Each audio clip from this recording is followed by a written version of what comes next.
बहुत समय पहले एक छोटे से गांव में एक सुंदर, मासूम और कुंवारी लड़की रहती थी जिसका नाम साबी था। साबी की मासूमियत और सुंदरता के चर्चे पूरे गांव में थे। उसकी आंखों में सपने और दिल में एक खास तरह की सादगी थी। गांव के लोग उसकी तारीफ करते नहीं थकते थे। परंतु साबी के जीवन में एक काला साया मंडरा रहा था। गांव की सीमा के पास एक घने जंगल में एक खतरनाक चुड़ैल रहती थी जिसका नाम रत्ना था।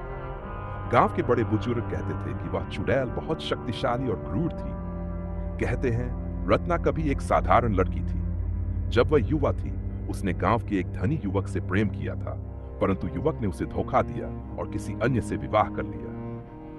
रत्ना के दिल में उस समय से बदला लेने की आग जल उठी और वह तंत्र मंत्र की ओर मुड़ गई। धीरे धीरे वह एक चुड़ैल बन गई और अपने दर्द और गुस्से के कारण गांव की लड़कियों को नुकसान पहुंचाने लगी। एक दिन सावी गांव के पास के तालाब में पानी लेने गई। वहां उसे अचानक कुछ अजीब लगा, जैसे कोई उसे देख रहा हो। वह मुड़ी तो सामने रत्ना खड़ी थी।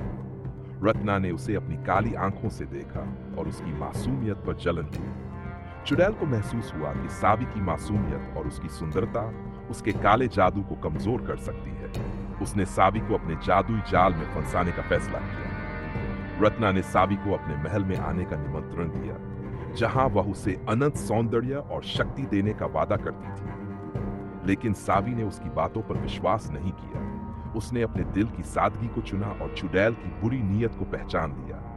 उसने अपने माता पिता की सिखाई नैतिकताओं का पालन करते हुए चुड़ैल का निमंत्रण ठुकरा दिया। रत्ना यह अस्वीकार सहन नहीं कर सकी। उसने सावी को श्राप देने की कोशिश की, लेकिन सावी के पवित्र दिल और आत्मा के कारण उसका जादू काम नहीं कर पाया। चुड़ैल ने गुस्से में सावी पर हमला किया, लेकिन तभी एक अद्भुत घटना हुई। सावी के चारों ओर एक उज्जवल प्रकाश फैला और वह चुड़ैल के जादू को रोकने में सक्षम हो गए। वह प्रकाश उसकी आत्मा की पवित्रता और उसकी सच्चाई से निकला था। रत्ना समझ गई कि सावी की मासूमियत और अच्छाई के सामने उसका काला जादू टिक नहीं सकता।